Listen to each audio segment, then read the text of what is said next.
So they're both different, but they overlap because the essence of the both of them is uh, an invitation again to really have good illness understanding. Mm. You don't have to feel that the only one that understands your illness is the healthcare provider, that you too can leach information out of the system about the what ifs, that's the walk two roads, and the big picture, which is zoom out. Hi, I'm Cian Xiao. And I'm Sammy Winemaker. We talk about ways to put the human back at the center of care. The waiting room revolution starts right now. Okay, we're back, the three of us. Hello, Maggie. Good to see you. Hello. Hi, Cian. Hi, Sammy. It's the Waiting Room Revolution podcast, season 10, and we are doing a deep dive into all that's happened over the last while. We're revisiting the 7 keys, which is the foundation of our social movement called the Waiting Room Revolution. And Mhm. today's episode is the episode on the key called Zoom Out. It's the second of 7 keys that helps patients and families right from the beginning of their diagnosis prevent prevent families from being in the dark and hopefully keep them in the know about their illness journey. Mhm. So last time we said that oh my gosh, sorry. On the last episode, Cian hinted that Walk Two Roads was his favorite key. So now I know that Zoom Out is your favorite key, Sammy. So can you tell us what is this key all about? Well, boy, I would love to. When I graduated as a palliative care physician, I never thought that I'd be zooming out so much. But this is probably what I do most of the time in my job. So, what is it? Okay. It is this idea that we can rise above the day-to-day busyness of our illness and look down on our illness from 10,000 feet, like we're in a helicopter, and see the illness from above. We can see the big picture of the illness, the beginning, the middle, the later stage, and the end stage.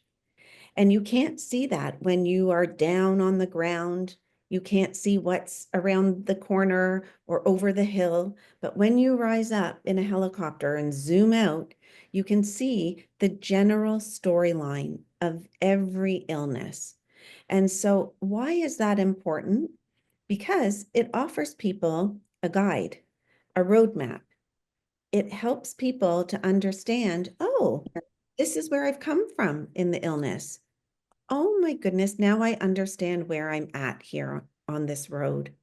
And okay, this is where I'm headed. And so it's extremely important because it gives people the perspective that they need to make various decisions along the way. If you constantly are on the ground, it's hard to make what we call informed decisions. I love it. You two don't look as excited as I do, but No, I'm thinking about a story because like I think it's so powerful and I've known, we've worked together for a long time, but in fact, whenever you approach any conversation or a new home care visit, you're zooming out. So we zoom out a lot whenever you're always like, we gotta start at the beginning. So I've come to appreciate how important it is to gain perspective and not just jump to the end. But I think that idea of the roadmap is so powerful because we've met people, you know how obviously we're always talking about beginning, middle, late, and it's progressing. But the opposite is also true. So we had a writer work with us. Her name is Sylvia, and she had a sister who had breast cancer.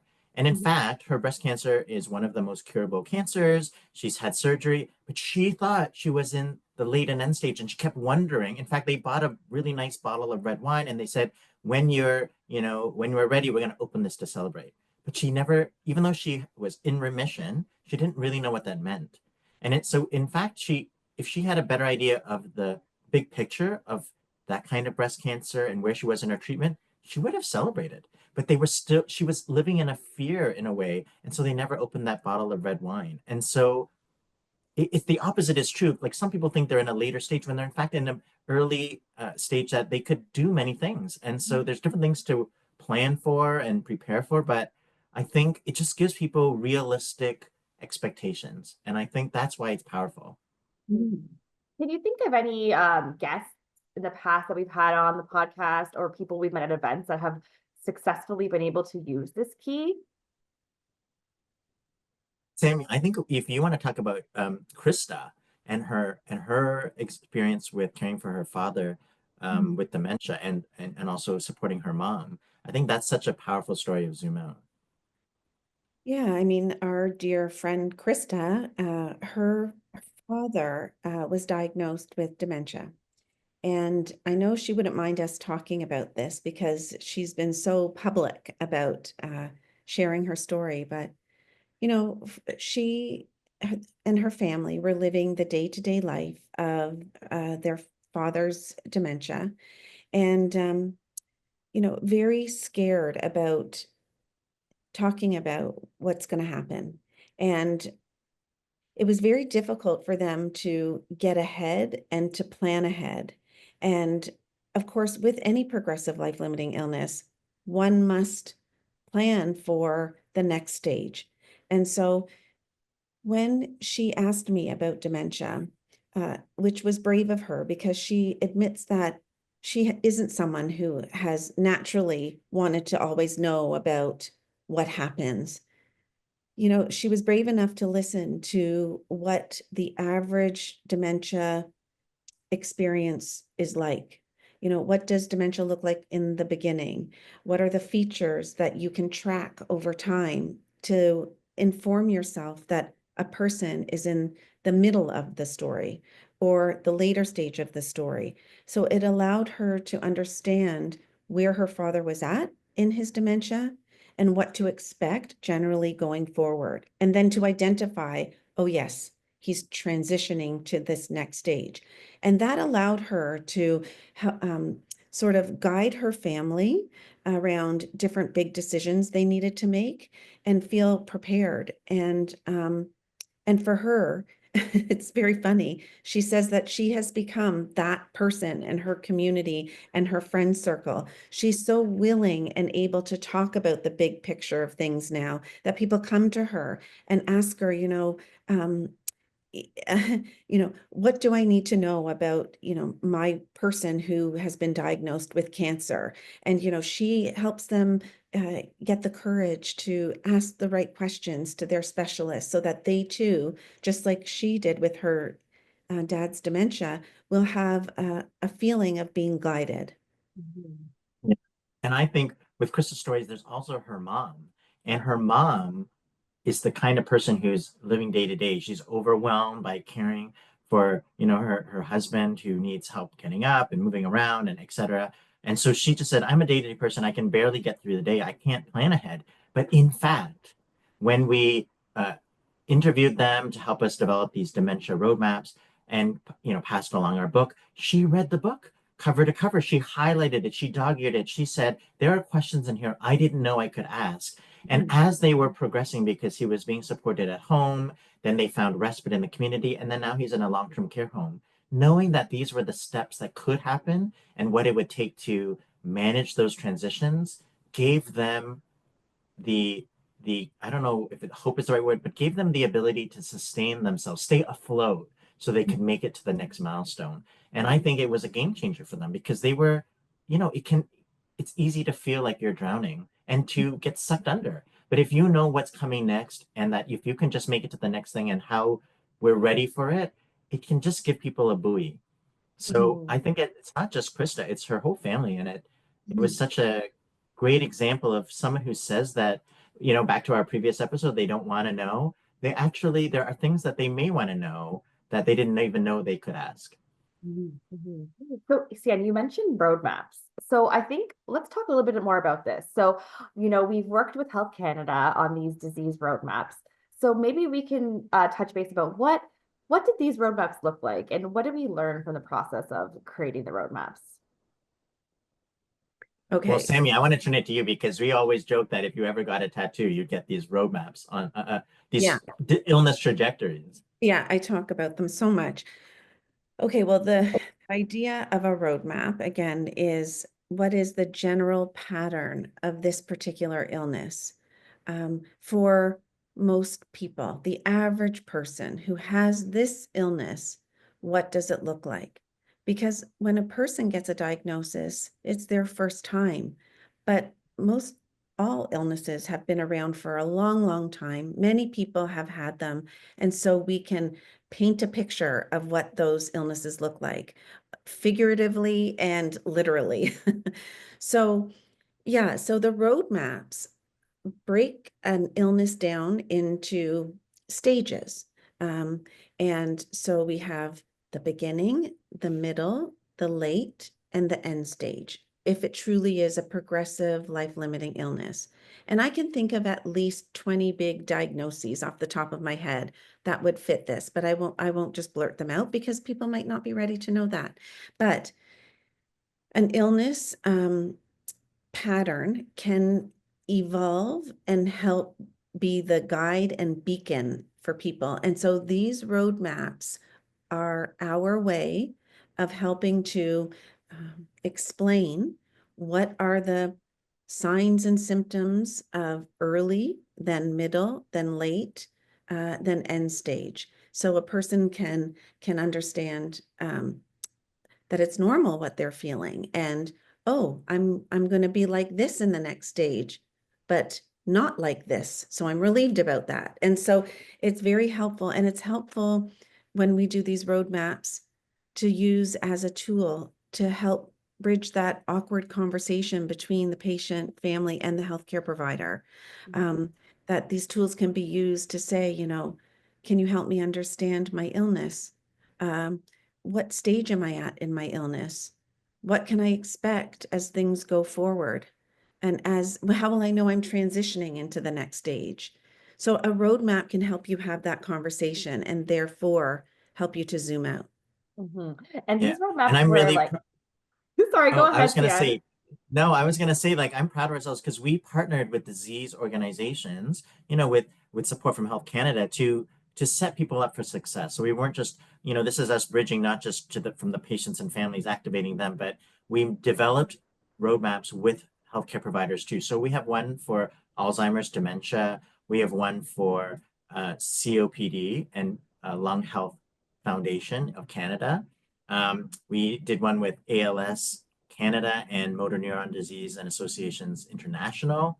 And we're working on one with ovarian cancer. And I know there's those 20 illnesses. We're working on others. I know we've been approached by many organizations, Huntington's and all kinds of illnesses. But we worked with the clinicians, patients, families together to talk about it. And I think the most powerful part, and this is in our workbook, we have these to do all the diseases or generic diseases, but you can download them free from our website in English and in French. But what's powerful about the roadmaps is, people can Google the symptoms and they don't really know what they are. And Sammy said, when am I transitioning? But there's another part of the planning part, which is the so what, the meaning making that I don't think it's very hard to find. If there is memory loss, say in dementia, what do I need to do as a family now to prepare? And I ask that to, people in my family who are or who ask me about this and who are experiencing it. And they haven't thought that far. That's not on Google. It'll just say it's memory loss or this is common, but not what do I need to do to prepare. And so in our roadmaps, we really focus on what is the action they can take that's going to get them, or things they should think about at this stage, they may want to think about, so they can be the most ready and not end up at the end saying, I wish I had known that sooner. I was Interesting. gonna, Sorry, Maggie. The no, it's interesting okay. thing about these roadmaps is that that when we worked with patients and families, they didn't necessarily want to know the timeline. Yeah. And so, but people should know that that is available. We didn't include that on the roadmaps, but we do have the average timeline in our book, Hope for the Best, Plan for the Rest. But most people did not want necessarily to know their timeline. Each of these illnesses, though, has an average timeline. And if that was important for people to know, they can ask about it. No, that's great, Sammy. I'm curious, is there any past guests that stand out who have really done a good job of zooming out that you've had on the podcast? I mean, for me, the one that stands out is Angus Pratt, who has uh, lung cancer, is a lung cancer survivor. And he talked about not only, he talks really actually about the power of zooming out with his oncologist. After hearing our podcast, he went to his oncologist, asked them to zoom out, and they drew a map, one piece of paper. They drew, this is where you're at, this is the next step. And if and when that happens, this is what we're going to do. And that gave him incredible relief. I think he said before he was, his anxiety was off the roof or off the charts. And before every 3 months, he would have these, I don't want to say panic attacks, but this scan anxiety.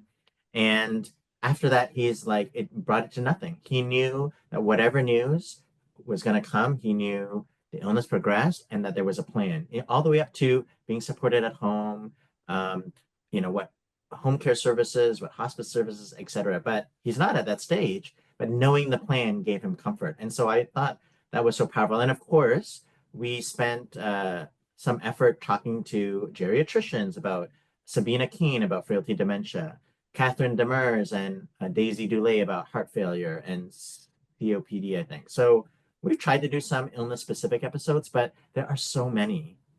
Yeah, and even though there are so many, and you named a few of them, and I could name more, the idea is the same for all of them, that like I said before, that every illness has its own vibe, its own, general rhythm to it.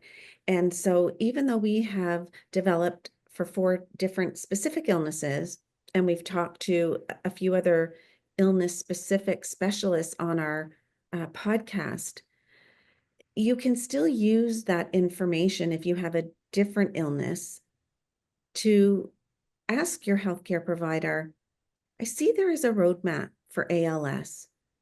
Well, I have illness B. Can we do the same for this illness B? Because I think if I had ALS, this would be very helpful, but I don't. I have this other illness. So I'd like to zoom out and do a roadmap for this illness with you to your healthcare provider. Yeah, and in fact, in our workbook, we have some blank ones, generic ones to, while we're trying to get to them all and working with partners, but it takes time. So, we have some incredible tools. But actually, ALS is a great example because when we partnered with them, they really felt like the idea of early, beginning, late stage didn't really fit that illness. And so we worked really hard to listen to patients, families, providers, and we took away the staging. We didn't call it beginning, middle, and late stage because there's very, different complexities. People come in at different times. The symptoms come and go or evolve at different rates. But we were able to, at a very high level, talk about, when you're first diagnosed, this is what you need to think about. When you're living with, this is what you should be thinking about, and what people, wish they knew sooner. And then at the end stage, we didn't have to label it with stages, but we were able to get at some really important life planning things that often get overlooked. And so they found it very helpful. They're very excited about using it. And we're very excited to use this non-linear model because there are some illnesses that aren't so linear, so to speak. We get a lot of questions in from guests and from viewers and just from people in the public that want to know, what do you say when you try to ask this and your healthcare provider responds with, well, I don't have a crystal ball? Oh, I'm allergic to that response. I think it comes from a good place. I think what the healthcare provider, when they say I have no crystal ball, what they're trying to say is that I can't predict for you as an unique individual exactly how this is going to go. But we do have a lot we can put in a crystal ball, the things that we just talked about. We know what the different chapters look like. So I would suggest, and we go over this in many different ways in our workbook, because it is the number one comment we get. I want this information, but when I go to my doctor's office, da da da da da da da. So I would say to people that if you feel that your healthcare provider is not answering that question, that you would say something like, I know you're busy, or it looks like it's uncomfortable when I ask this question, or I assure you, I'll just say doctor, I'll assure you, doctor, that you won't depress me by talking about this with me. It's really important to me that I have this big picture information. And so just label it with your doctor. Doctor, you look very busy. This is something that my family really and I want to know about. It'll help us feel more grounded. So is there a time we can come back or make a first of the day appointment, or appointment at the end of the day? And yeah, and just call it for what it is. We need this big picture information. Mhm. Yeah. And I think what I've sort of observed or heard from stories is people, they immediately think, well, how much time do I have? That's what they ask their doctor. This idea of zooming out isn't on their radar. They say, how much time do I have? And clinicians, doctors, nurses, they are very scared to answer that because they don't want to say a number and it becomes like a countdown for patients because it could be shorter, it could be longer, because again, we know the average, but there's lots of, that's changing based on so many things. Nobody is the average, really. So that's why they avoid that, or that's one of the reasons why they avoid it. But what we have learned is the language we talk about in the book is to separate the timeline from the storyline. Because and as we've said, there are definitely ways we can lean into the timeline and talk about that, especially as you progress in your illness. But many people want the storyline, Mhm. which is that big picture view, that looking at the hedge maze from the top to just know, what am I going to expect in this whole story. And the time might vary for every person in different stages, or treatments might come and make different phases or chapters longer or shorter, but um, I still want to know what to prepare for. And so that storyline is the preparing part, is the living part, whereas the timeline is a number, which, people are, past they're past their expiry date and they're in their bonus days, and all of that is great. But it really doesn't matter if you're not, and it does matter, of course, but the timeline is just one tiny piece of it. It's about what you're going to do with your time. Mhm. Well, you know what, the timeline can be a huge piece for some people. For example, some of illnesses will span over 10 years. And for caregivers, knowing a sense of the general timeline could be very important to them, because there could be financial implications and just this feeling like there is a finish line here. But it's not, they're not, they are mutually exclusive. You can have the storyline and not force yourself to know a timeline, but for some people, the timeline is very important. Mhm. And that brings me back to last episode. We talked a little bit about uncertainty, and we Mhm. get a lot of questions from two specific groups. One being pediatrics, and one being those with a rare disease.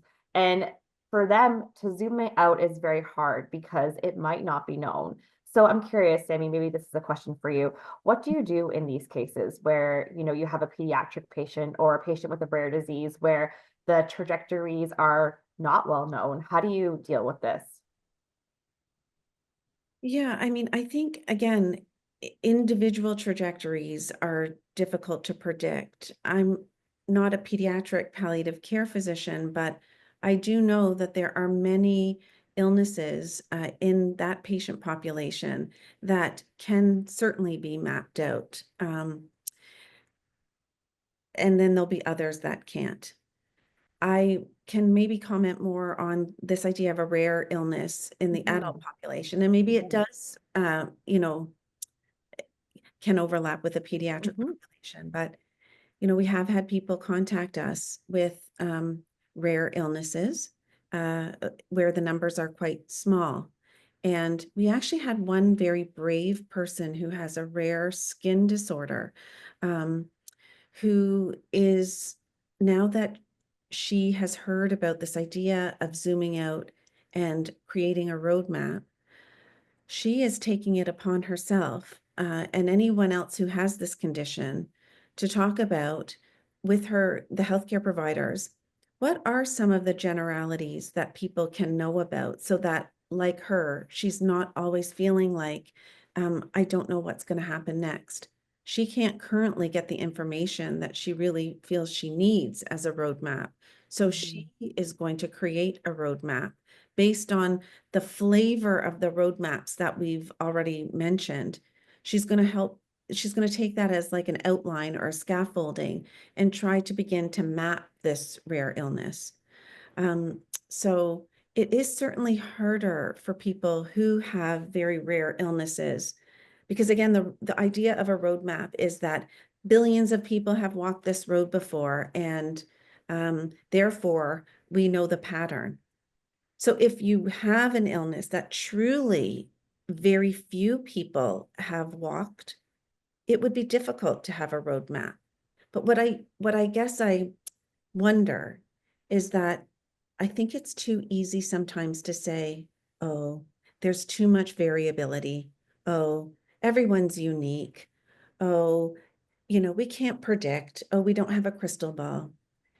So I don't know if there are truly many illnesses in the pediatric population that truly very few people have walked before.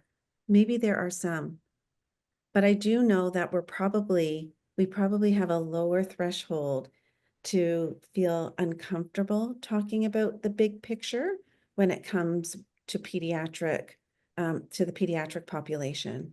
Uh, when we're talking directly to the patient themselves, who is young, and also the family who, the stakes are extremely high in that patient population. So I do think it is nuanced. And like I said, I don't specialize in that area. I don't know if San, you want to make a comment? I'm just reflecting back because it's so interesting because when we made these roadmaps and we're embarking on the ovarian cancer one, like really the truth is every time we approach the groups, they feel like, well, there is no trajectory. It's not so clear there's a beginning, middle, late, and end stage. And when we ask them to tell us what a typical story is and what about this and what about that, we start to see that there's a pattern. Hmm. Um, and these decision points that typically happen, like typically this is the first treatment, and then it either does this or that. And I don't want to call it a decision tree, but there are these storylines and patterns. And so we hear it because I guess from our vantage point, but when they're in it, they just sort of see, well, there's so many options and each one is its own unique decision point. But really, if you look back, it hasn't been. So I've And just come to appreciate that. They may not call it stages, and that's fine. And it might feel not linear because there's a lot of exciting innovations in science. That's great. But overall, there are these very common decisions that families have to make about if they get weaker and what do we do when they lose their independence and feeding them and financial decisions. These are all these, and who's the substitute decision maker. These are real decision points in every story that people can be proactive about, think about, and by doing that, it gives them more sense of what's happening. yeah, I think you can't make a roadmap on the day-to-day nitty-gritty stuff, because that's going to be different for every person. But you're right, there are some commonalities, if that's a word. Even if a small number of patients have an illness, if you really step back, there's probably a couple of things that you can bet if someone else gets this illness, they're probably going to experience. So that's what we're looking for. We're looking for the trends, the common big picture stuff. Where people's individual experience is going to be unique, but we all had fatigue, or we all, um, you know, had chills. I'm just making things up. There are common things within a group that has the same illness. And Mhm. it's too easy for us to say, oh no, there's so much variability. For some reason, we hide behind that a little bit. But they're talking about the day-to-day stuff, not the big picture stuff. There are common things that we can capture. Yeah, and when we hear from patients and families, they tell us what I wish I'd known. And I'm thinking about some of the people we've talked to who are AYA adults, young adults and adolescents who have cancer, and they always think about, I wish I had thought about fertility preservation before I started some of my treatment, because now that I've gotten it all and it has affected all these things. And so that's an example of after thousands, millions of young adults with cancer and they're surviving, they're like, I wish I had thought about that sooner. And so we put that in the roadmap so people can at least know that's something they can think about, or a voice not voice box, I forget the name, but in ALS they can like a memory bank for your voice so that the technology can recreate your voice, which is such a powerful thing, but you have to do that early when you still have your voice before you lose it. For certain conditions. So these are just examples of people, things like, I wish I'd thought about that sooner, and we put that in the roadmap. So they've been really successful. We're really thankful to Health Canada for sponsoring them. They've been downloaded, each of them in English and in French, that hundreds of times, that, probably collectively, all the ones that are on there, thousands. And with the workbook and with more coming out, we direct people to our website. They're free. And again, the generic ones that you can use to just start the conversation. Because again, information is power. Mhm. So to flip to the B side, I mean, it sounds like for something like cancer, they've walked this road before, these oncologists. So why do you think that more of them aren't offering this Zoom out to their patients in the cancer clinics? Yeah, I think it's what we've said before, which is they're very busy and trained, quite frankly, to be thinking about uh, the treatments and what they can do for their patient in the moment. And um, they're thinking about all the different things that can happen in the day to day for their patients and their families. And again, they do not want to be the Debbie the Downer or the Grim Reaper by saying, I've cared for people with this particular lung cancer before. And are you interested to know that there is a general pattern here? They with all the different treatments coming out, and there's new stuff coming out all the time. I think it's easier and easier to avoid this idea of the big picture and zooming out. Um, there's so much research. There's so many treatments, so many medications.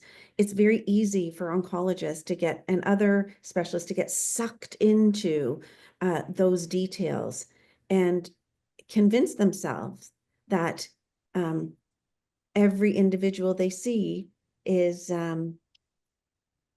so individual, which is wonderful, that I couldn't possibly give them a roadmap to what this is generally going to look like. And they just don't want to make people sad. Yeah, and I think, the idea of leaning into emotions is they're worried that's going to be a whole time, like it's going to take a lot of time to unpack that, and they're worried about time. But I mean, just the other day, Sammy, you texted me saying, turn on the radio right now, because there was this article in Lancet Oncology talking about common sense oncology. And basically, it was a group of, patients, families, and oncologists who talked about how in many clinical trials in cancer, it's all about survival and how much life we're extending for people, but there's not enough measures about quality of life. And so I think that's just affirming that patients and families do want to know about the zoom out because it's going to help them. There are other things that are important to them just than the timeline, and they tell us that all the time. There are things I would do differently. Most of the care is not provided by hospitals, it's provided by the family, and so how they use that time. And I think it also reminded me how powerful and why it's so important to do this early, because there's also a lot of research about when you have these conversations, these zoom out conversations, but you're very late in the illness, you don't have enough time to benefit from that. And so the benefit is when you see the big picture early, and then you can be prepared the whole way through and make different choices, because you won't change the experience if you're just talking about the last weeks and days. It's There's not enough time to really put actions in place. What struck me about that segment that I was listening to, the one you're referring to, is that the person had journeyed with their husband through a cancer journey. And, looking back in hindsight, she couldn't believe as the different lines of chemotherapy were offered. The first one, did its thing, but then it didn't. So they went to second line, then third line, et cetera, et cetera. And then a clinical trial. She looks back and she can, with her finger almost, demonstrate a pattern of downward quality of life, that there was a sweet spot where they trying a couple of lines of chemotherapy definitely had its benefits, but continuing to go and go and go for more for the sake of more time, there wasn't that quality of life. Um, and it wasn't really discussed. So in hindsight, she feels that, you know, her loved one would have stopped. So it's this idea of knowing where your illness is headed. And even though you don't know exactly when you're going to get to the next bus stop, knowing that there is another bus stop and being able to identify when you are getting to the next chapter so that you can decide it's worth it to me to go to the cancer center 5 times a week to get this particular treatment. I'm just exaggerating because I'm still here in my illness. But someone might say, no, you know, I realize in the big picture here that I'm not at this point in my illness anymore.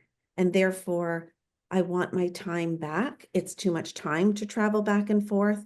The side effects, the tests that I need, I would prefer to do da da da. So the big picture allows people to be able to tailor what's being offered to them to where, you know, to what's most important to them at that particular time in their illness, knowing the big picture.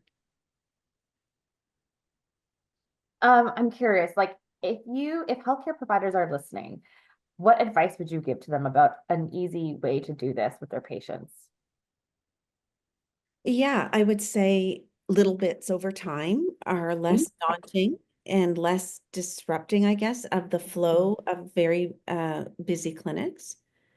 I would say that just simply asking patients and families if they want to know what the general pattern of this particular illness looks like, how do we monitor this illness? How will we know your illness is changing over time? What will you experience in the different phases of this illness? These are questions that your patients and families would probably appreciate that you ask, you know, or simply saying, I have cared for someone with this particular illness many times. Uh, you are welcome to ask me about the good, the bad, and the ugly, that I am here for you. I have experience that you don't have. And if my experience can be helpful, that's almost just as good as more treatment. So lean on me, uh, ask me questions. You can ask me about what's happening now, and you're welcome to ask me about the future as well. We can talk about the future, you and me. And I want to add that, there's a lot of um, focus here, or it sounds like there's a lot of focus on the doctors and nurses. But if you really are thinking about where patients and families um, struggle, it's with when they leave the hospital. It's the life planning part. And that's where disease organizations, peer support groups, other people with in your community who have lived experience, compassionate communities, they can help. And so once you have a sense from your medical team of where you're at, then it triggers you. You can get some answers to what to expect, what to prepare for, how best to live with this condition from some of these groups. And I want to just say, because the one thing that I thought that I've learned from talking about Zoom Out is we have had so many healthcare professionals listen to our podcast, read a book, and says, I am a healthcare professional. I'm an expert in such and such a disease. But when it was I was in the shoes of being the caregiver, the patient, I didn't know I could Zoom out. This chapter, this concept is the most powerful thing that they said. I didn't learn this in medical school or in my training. And it's the most helpful thing that I wish I had known more, and I'm going to use in my practice. So I think even we take it for granted that it's such an easy thing, but actually, every condition, we don't do a lot with the training of how to talk about the changing landscape of an illness, and I think providers feel it, but so can patients. But we can both learn together, and it's exactly role modeling what Sammy has said, that just if we just sort of lean into what we do know, that can really help people, you know, just take those steps forward and keep going. I would say for any healthcare provider that isn't in a position, knowing that information, because you might be in a different role. Maybe you're a dietitian, maybe you are a personal support worker, maybe you're a physiotherapist, whatever role you're in, you don't have to know the big picture of the illness. But what you can do is let people know it exists. So you could coach and mentor people that you're caring for to say, if you think it would be helpful to know what the different chapters of this illness looks like, that information is out there. It's available to you. And I encourage you to ask your healthcare provider, what's the next step going to look like, or the next decision that I'm going to need to make. So we all can have a stake as healthcare providers in this concept of zooming out, either by offering the information, inviting people to zoom out, and coaching people to go for it. That's great, Sammy. So if you do you have anything else to add about Zoom Out before we wrap this up? No, I don't. Well, I probably do, but I think that's enough. People will get it. Yeah, that was a perfect way to end it. We all have a role in it. I think that's the heart of our revolution. We can ask for it, we can coach people to look for it, and the information exists. I mean, you know, I was blown away at that ALS meeting. It was a global community, but people are like, you know, where does this information exist? And I'm like, it's in this room. You know, there's so many, there are resources and communities virtually in person. And yes, some of it exists in hospital formal systems, but we have always had the power in community. This is what I'm learning and reclaiming that. And not just how to talk about ordinary dying, but just how to care for one another. This is a Mhm. part of the human. I really think zooming out lets people know that there is hope, there is a roadmap, and what to prepare for. So Maybe, thanks. yeah, maybe I could just make a comment on the last episode and this episode. Mhm. The last one being Walk Two Roads, and this one being Zoom Out.